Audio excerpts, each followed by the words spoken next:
It's been quite a while since my good friend Susan McCulley has joined me here, and every time we talk, we have a wide and far-reaching conversation. And today is no different. Today we're talking about the tough stuff. We're talking about the being withness, and we're talking about the doingness of the tough stuff. We touch on neuroscience, we touch on compassion, no surprise there, and we look at what it is that can really support us when we are facing into things that feel hard.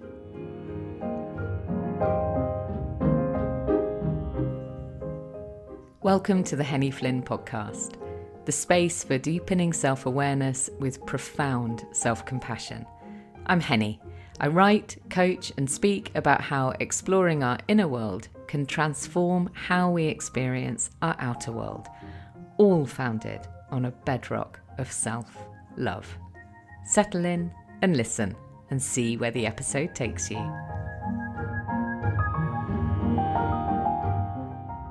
So, hello, my darling. Hello, Henny. Oh, so great to see you. Yeah, it really is. It really is. And as ever, I think our conversation feels like it's coming at a good time for both of us.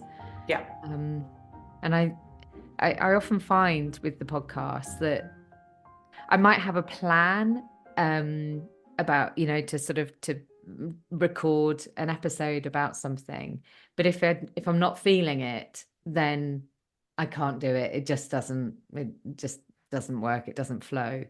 Whereas today, I think as we opened up the call, both of us acknowledged that we've got some tough stuff going on.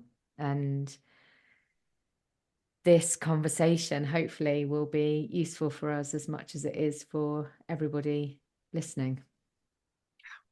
Yeah. Yeah. The tough stuff, it comes. Sometimes it feels like it comes in waves, but yeah, it's not avoidable. And finding ways of, as we were saying, both being with those difficult things and acting, both the action and the presence with whatever it is that we're facing or trying to change or wanting to do differently. It is they're equally important, and I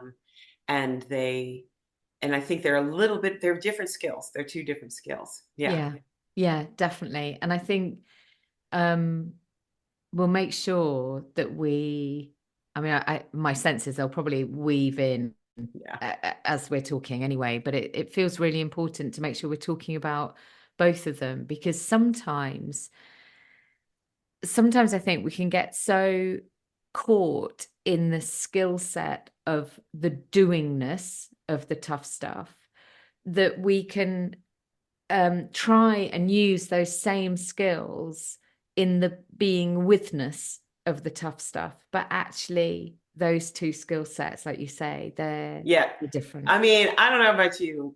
I can use the doing to avoid the being with.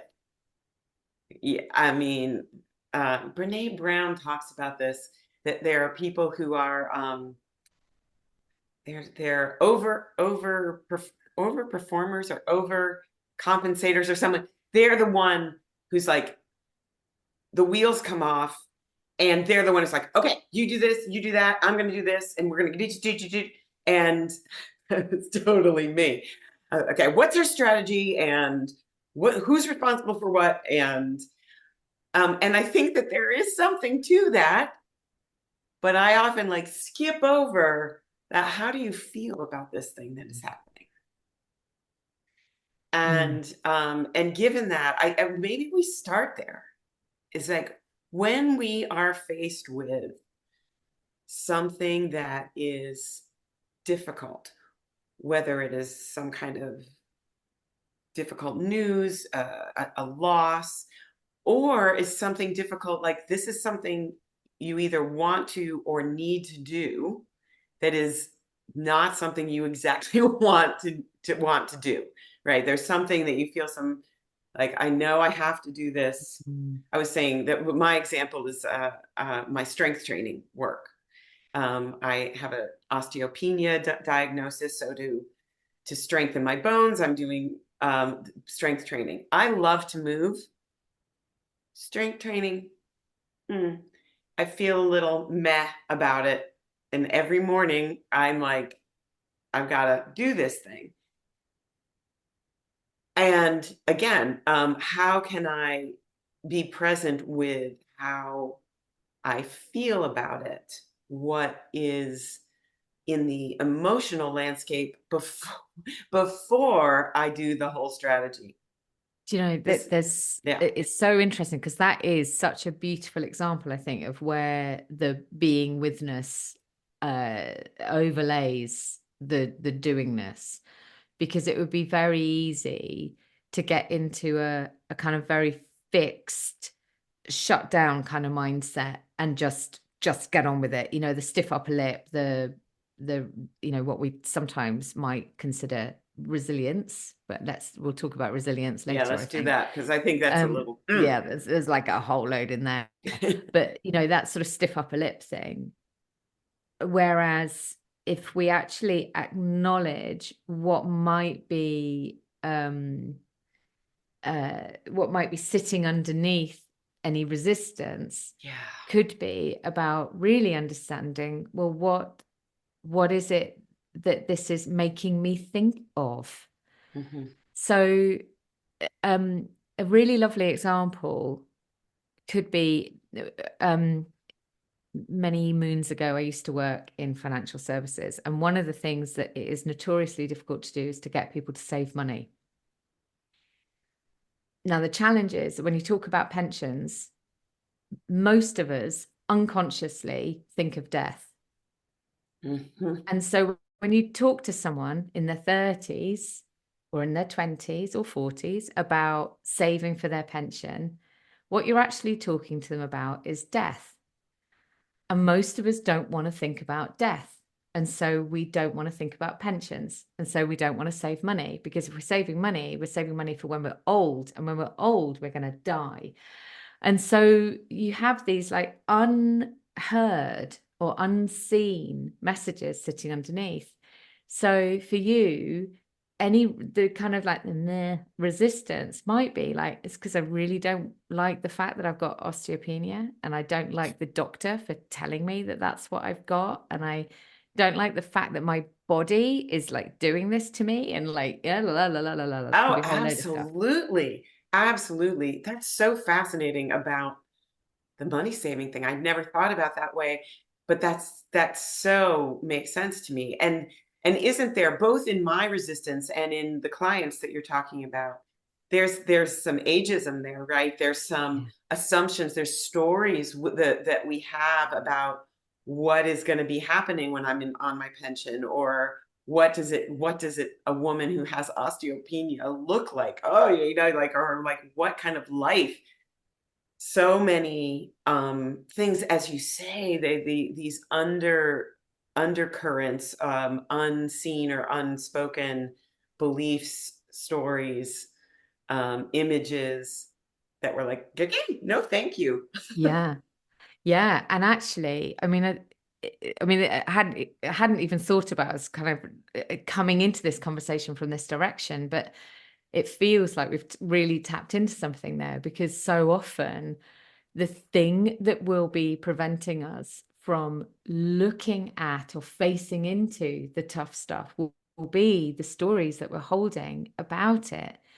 We scenario build around things. We hypothesize, we make assumptions, we catastrophize, and I'm often, world class at that. oh well, it's there are lots of people competing with you, so I don't know. So what we're also kind of talking about here is how to be really clear about what is what is going on for us underneath the surface, raising that self-awareness or deepening that self-awareness so that we're aware of what might be stopping us from facing into the stuff that we find hard. Because often it's not the actual thing. It's not saving money, unless money is very, very tight. Saving money per se isn't the thing that's hard, but thinking about who am I going to be when I'm older, that could be hard. Yeah. Yeah. Yeah. I love that. And while the action of addressing the hard thing can have, for me anyway, a certain satisfaction to it, and there's science about it and all of that kind of thing, the presence is at least part of what can help us uh, really see all of the aspects of what this issue is for us. Mm. And I think that the resistance is a great like little signal. And Seth Godin, who's written lots of books about changing things, says that to rush the resistance, when you feel the resistance, it's like, oh, there's something here, as opposed to what I usually do. I'm like, I'm out. Like, I got the resistance and I'm out. But I always love this. And I remember this feeling of like, there's something to be done. Like there's something important here if you're feeling a resistance. Mm. And so I think it is a place to start for Mm. sure. I, Yeah. I love that. I love that idea of rushing the resistance, like, so really like coming towards Yeah. it. So No, oh. yeah, for me, it would be the language of like, well, welcome it in, what Mm-hmm. is it that you want me to know? Like what's going Mm-hmm. on here? Yes. Um, because yeah, it's in there that the gold is in Right. terms of like what we really need to understand about what's Right, going on. right. And I know that you do marvelous work with journaling, which can be a way into these Mm. kinds of things. I've been playing recently with Liz Gilbert's practice of letters from love. Have you experimented with that at all? I think I naturally I do was a gonna say, version yeah, of it. yeah, Yeah. yeah, yeah. I would say so. Yeah, you don't need Liz. I do. But but it's a very simple practice. But really what it is tapping into what's underneath. Mm. Both the fear or the story or the catastrophizing, but also the wisdom Mm. and the perspective and the broader vision. Because so often when we're faced with difficult things, is that our viewpoint just contracts to the most narrow thing. Yeah, like just we could just barely see through the crack in the door. And what you're proposing here, this willingness to be present, and however we support ourselves in that presence. I mean, maybe it's talking with a friend, but sometimes I just find myself babbling, or but yes, for me, often writing is very helpful to uncover these things. And I think sometimes when we talk with a friend, unless they're really skilled at helping us navigate our own ability to convince ourselves and others of what we think we want to hear, we can end up in a little bit of an echo chamber. Whereas what I Mm, find with journaling is that my journal rarely lets me off the hook. yeah, My journal is, she's like, I really think you could look at this from a different perspective, yeah, even yeah, though you don't want to. yeah. And the And tech. she can also bring some real love too and And she kindness. Yeah, brings yeah, so much love. I mean, yeah, it's just done with so much love. yeah. So my technique that I tend to use when I'm in that tough stuff place and I don't know what to do with the resistance that I'm feeling. is, and I think this is quite similar to the Liz Gilbert approach, but I will say, are you there? Yeah. And my diary always replies, I am always here. That's right. And then I say, what am I here to learn? And then she says, what would you love to know?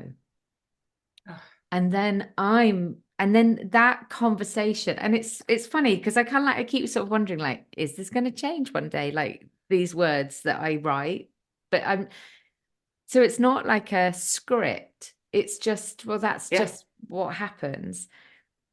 And it hones my attention on, okay, well, what is the thing? What is the thing? Rather than the kind of blanket, I feel a bit lost, or I feel bad, or Right. Yeah. I I've got think things there's a happening. big difference. There were many years where I had a very unsatisfying journaling practice when it was just sort of my monkey mind on the page, and like, this is going, this is happening, and this is bad, and how could this person do this, and it never got me anywhere. But what you're proposing, and which you're absolutely right, very in alignment with Liz Gilbert's standard prompt, is writing to love, and using the prompt, love, what would you have me know today? Ah, there we go. It's very similar. Yeah. And there, she also offers that if there is something in particular with which we are grappling, you can say, love, what would you have me know about saving money today? Mm. And it can allow, and I totally resonate with this feeling. It's like, what is going on here? Like, how is it that I am getting these insights and this wisdom? What is happening? I don't know. And am I making it up? Oh, Where classic. is it coming from? But there it is. And it, Yeah. like, my whatever, my left side of my brain, I guess, goes, what's going on? And my right side is says, hush now, it doesn't matter. That is Exactly. a moot point. I love that part of the brain that goes like, am I just making this up? And it's like, well, yes. Because Or no, and or whatever. no, but it's like, I mean, like on one level, yes, on one level, you're channeling from from a spirit beyond. Who knows? It really doesn't matter. Just start writing. Yes, please. Yeah, right on. It's that. Yeah. You could call it whatever you like. But yes, I love that. I love that point where we start questioning. But actually, then bringing the questioning into the journaling is Exactly. And yeah, and delicious. the journal always has a little chuckle over that. Same. I think it's really interesting that this your example of like journaling from the monkey mind, because actually when we're thinking about the tough stuff, often what will happen when we're in that sort of that part of our mind which is ruminating on stuff in the past, or catastrophizing about stuff in the future, we get stuck in, as you say, this kind of very narrow focus, and we're actually we're narrowing down our ability to think creatively about how we're actually able to resource ourselves to deal with more difficult things. So the more we can do to kind of soften, and I think physically to soften, mentally to soften, emotionally to soften, enables us to be with what is going on without sorry, I'm just going to cough, hang on a sec. Without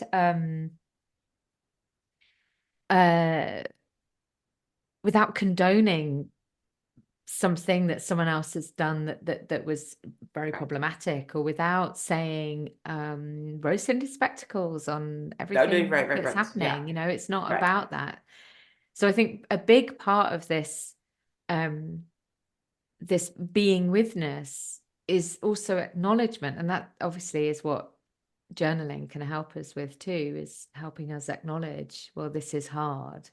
Mhm. When I shared with you at the beginning, we've got some stuff going on, and and we're needing to, I say we, it's sort of within my kind of family unit, and we're needing to um, accommodate what that means.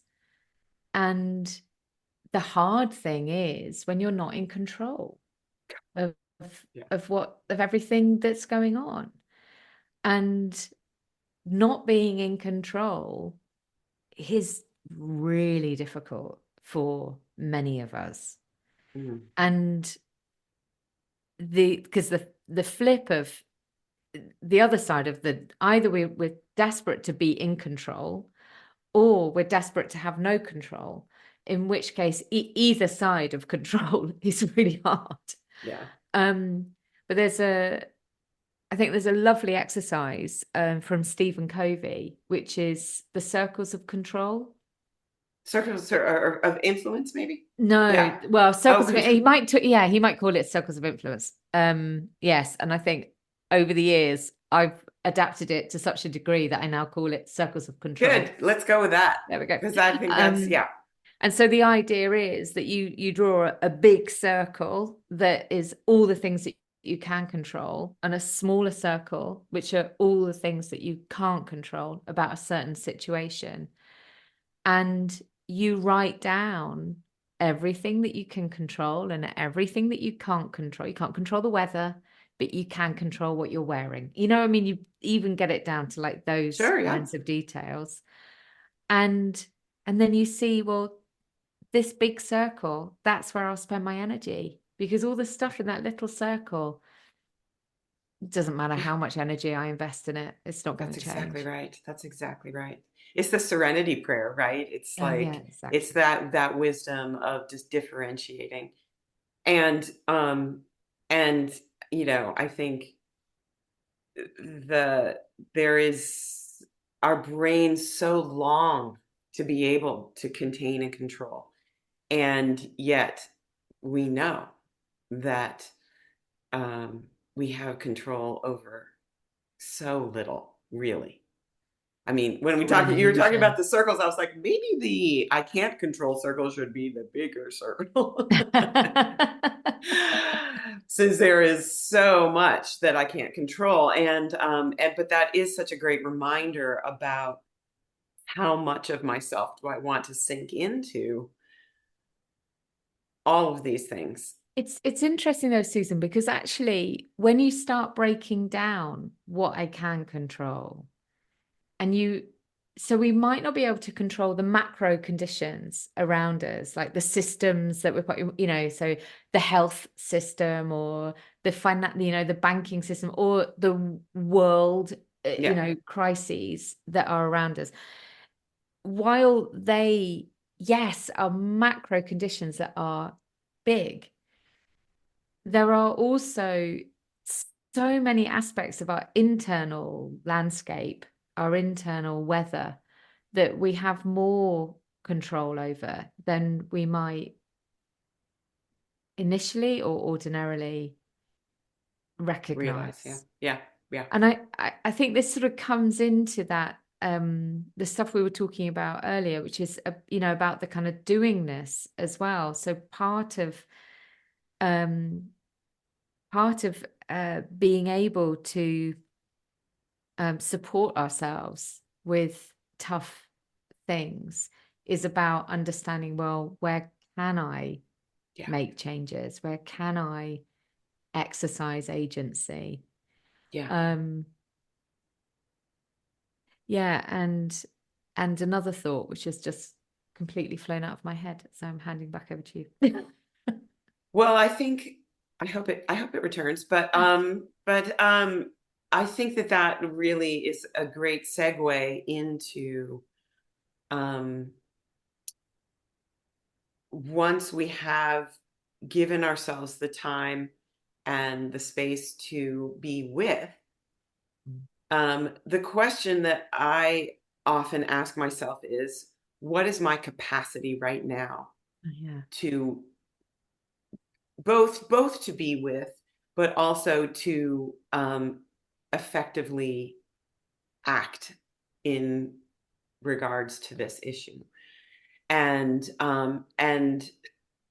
what I often play with is sort of just checking in to see how am I really, do I really have what I need in order to deal with this? Or do I need to give myself a little space? Do I need to build my capacity in some way, whether it is taking care of myself in some way, getting good night's sleep, um, getting some support times 1,000 for however that, whatever that looks like for each of us, in order to then start to make some choices about action and how do we proceed with the actual doing around the things that we can control. Mm. And so I think that one of the things that we can tune into is what we sometimes call it, I think, the feeling of being overwhelmed, or feeling like I sometimes feel like my circuits just get jammed, like and that can look lots of ways. It can look sort of frantic. It can also look numb. Yeah.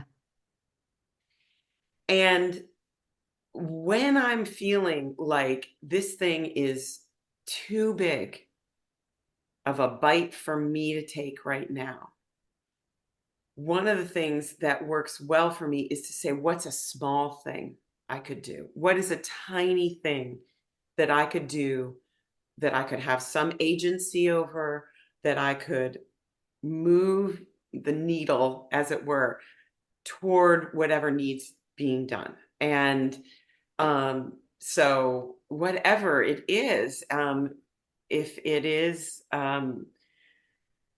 managing some difficult health news, does that mean what I need to do is I need to find one article to read so I can understand something that I didn't understand before?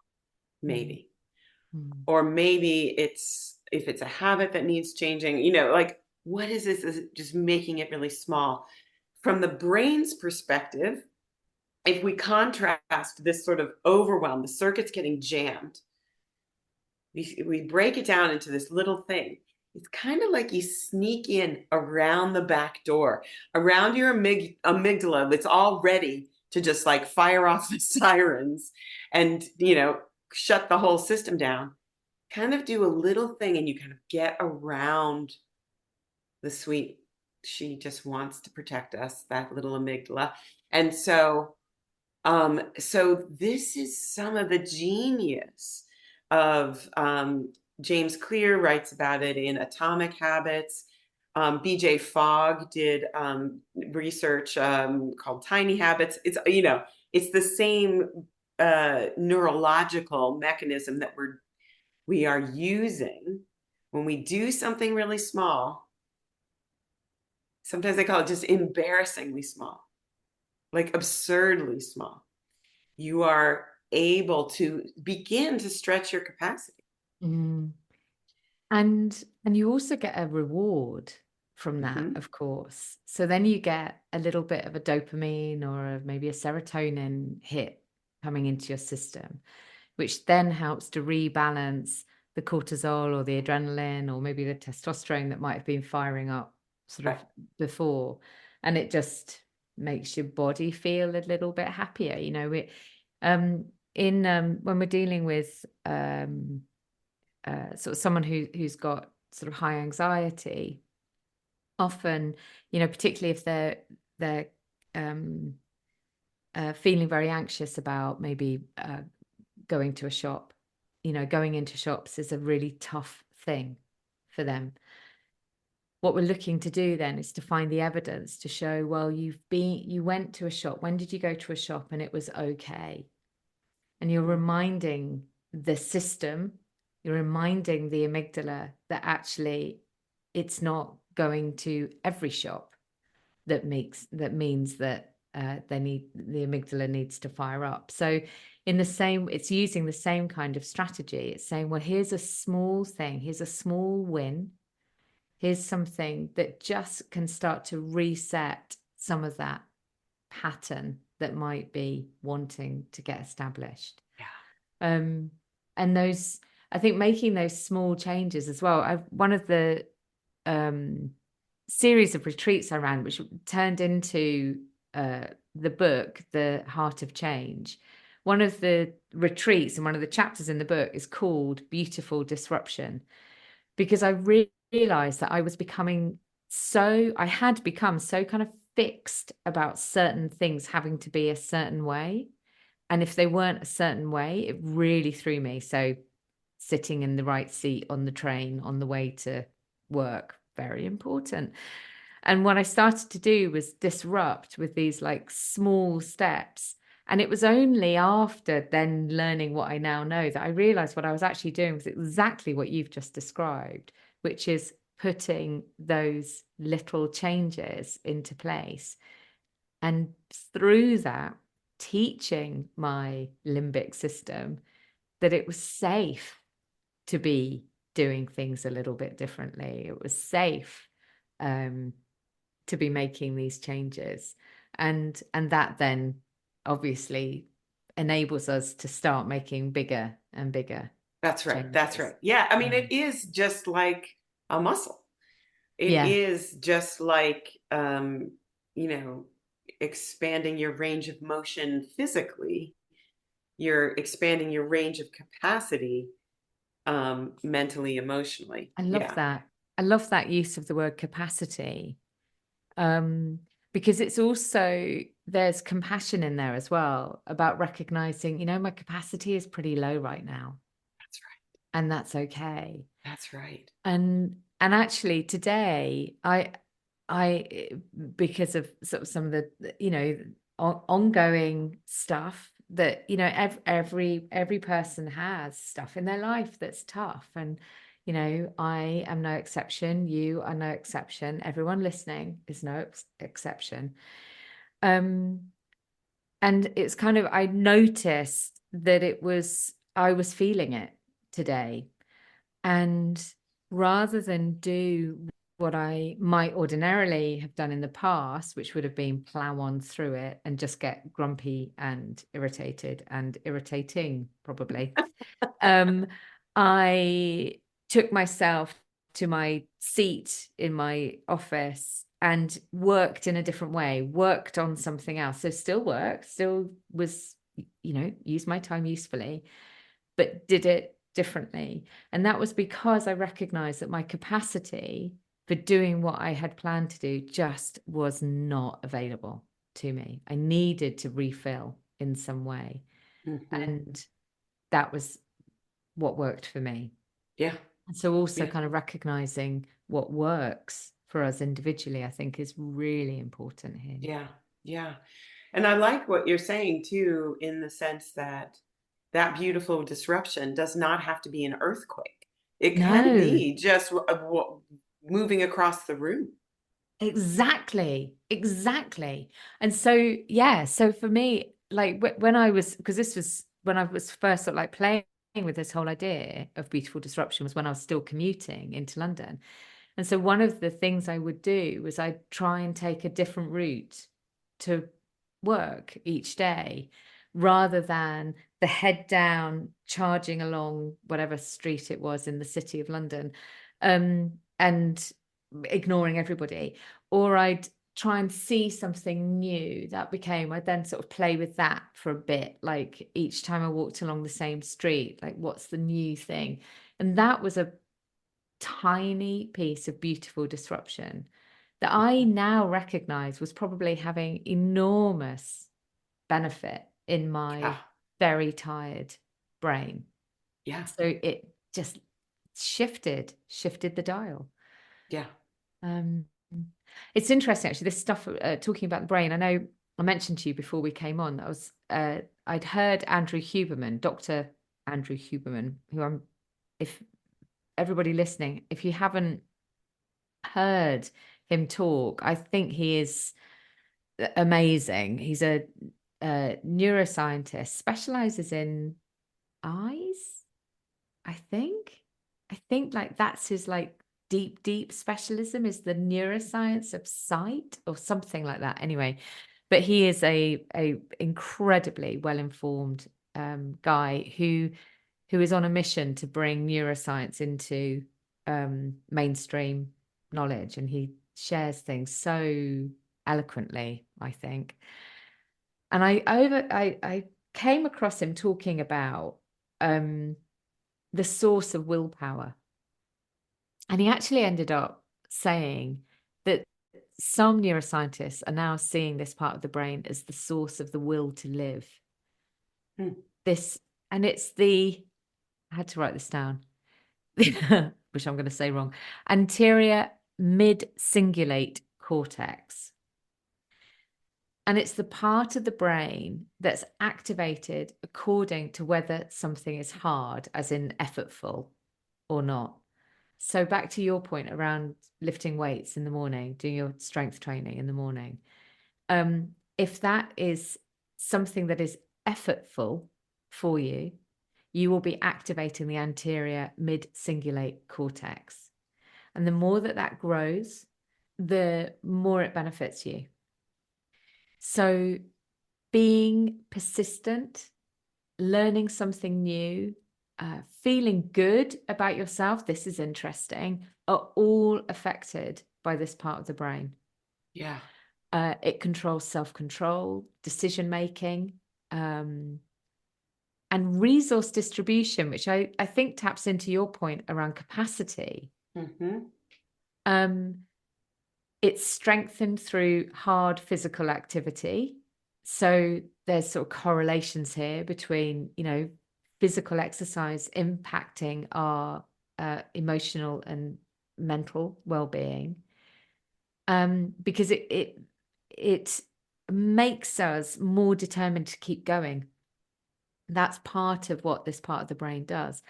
And amazingly, it is associated with preventing age-related decrements or decrements, I don't know how to say that word, in cognitive performance. So basically, it keeps our brain functioning healthily for longer into old age. So it's a kind of learning. It is neuroplasticity is what is happening. It's neuroplasticity like happening like in such kind of real time. Yeah, that's fascinating. And did I hear you also, I just wanted to circle back to this, that feeling good, like celebrating what we have done, acknowledging that, I think that is just worth highlighting, because for me, I am such a to-do list person, and I like, okay, done it. But instead, just taking a minute and saying, way to go. You did your squats today, darling. You rock. Yeah. And how important that is for expanding our capacity and giving ourselves that feel good bump. That's what the Dr.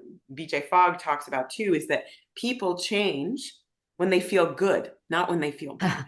Brilliant. Yes, because oh gosh, I mean, when I think, I know we're kind of weaving in and out of this sort of topic, but when I think about when I was growing up as all the way through my adult years, had at times I would be heavier, at times lighter. Rarely ever looked on myself, whatever weight I was, and felt good about the weight that I was. But what never ever helped me was people saying you would be so pretty if you just lost some weight. Because, I think I kind of had worked that one out. Right. And actually, is that really the message that we want to be spreading? I mean, anyway? we could we've got a whole conversation about fat phobia and misogyny and how they intersect, darling, we're gonna have to just put a pin in that one Yeah. because there's a whole thing. And so I just want to acknowledge how painful that is, and yet how at least many of us internally will be so hard and so Mm. mean, um, and so berating to ourselves. I think with this idea, if I don't, I'm not going to change. If I don't like crack it, Exactly. and what the science shows is just exactly the opposite. Exactly. Exactly. And because we grow up in maybe in an educational environment or a home environment where we're told off, and that is meant to be the precursor to being Doing better better. at Yeah. something, whether it's behavior or maths, whereas Or actually, sports. Think about or sports. About, sports. oh, yeah. Yeah, exactly. Whereas, I mean, it's the reason why all of the work that I do, and I find it so fascinating, Susan, because it's like as I move through the years of me doing this work and I gather more and more knowledge to myself, the fundamental principles that have underpinned everything that I've done right from the beginning, that compassion is the foundation stone, self-compassion is the foundation stone to all successful and long-lasting change. I have never come across anything that tells me any different. And I agree. all I see is more and more and more evidence that tells me that fundamental knowingness was right and Yeah. continues to be right. Yeah. Yeah. And so this kind of comes back to this thing about the tough stuff, when we're thinking about um either facing into something which is really hard to acknowledge. If we do that with self-compassion and kindness to ourselves, it's going to feel easier. It doesn't change the thing, but we will feel easier. And in the same way, when there's something tough that we want to do, like make a big change or change a habit or change a job or whatever the thing is that might feel hard or might feel effortful or scary, if we do it with compassion, it doesn't change the actions that we take. It doesn't change the fact that you're going to get up in the morning and lift your weights and do your squats, but the attitude that you bring into it could be utterly transformed if it's with Right. self-compassion. Yeah. Yeah. Yeah. And that part of that is this examination of capacity. Mm. Like, how are you doing, my friend, as we get up this morning? How did you sleep? How do you feel?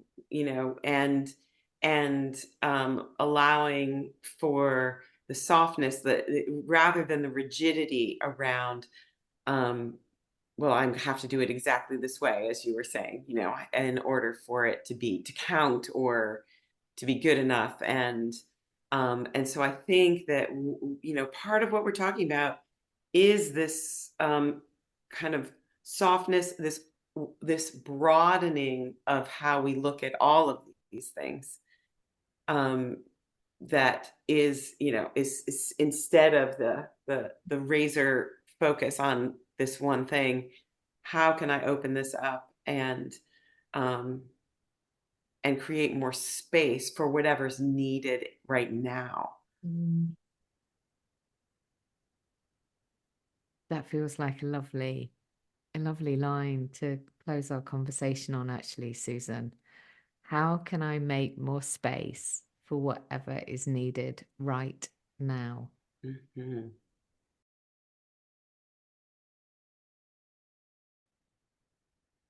I loved that conversation so much. I think Susan and I both said just before she headed off that it was a conversation that she and I both needed today. And I hope that there were aspects of it, maybe even the whole of it, that felt useful for you too. And I'll share in the notes some of the references, the ones we can remember, that we touched on during the recording. And I really look forward to hearing how this idea of facing into the tough stuff resonates with you, but also the learning that doing the tough stuff can be really good for us. How does that balance for you? How does that make sense in your own life? Where do you see that you can use those that awareness of that neuroscience that from Andrew Huberman, where you can use that awareness that doing things that are effortful is ultimately really good for us, but balance that out with the compassion of softening into ourselves when we're facing into things that feel tough for us. So, I'm very mindful as well as ever that this stuff can activate feelings, thoughts within us, maybe old stories, old memories. And, if there's anything there that you feel you would benefit from exploring more deeply, then do reach out to me or to someone else that you trust and perhaps consider what would benefit you in working that through. And also do reach out to Susan as well. I'll share the link to her Age of Becoming group. If you identify as female and you're over the age of 50, I think that's where her group begins, then you might be interested in the Age of Becoming group on Facebook. It's a really lovely space where Susan shares some of her wisdom, her philosophy, and also shares the movement practice that she offers as well. And I know there are a number of people listening here who have participated in Susan's practices, and including myself. So I definitely go and check that out if that makes you curious. All right, my darlings, take care. I send you a hug and a wave.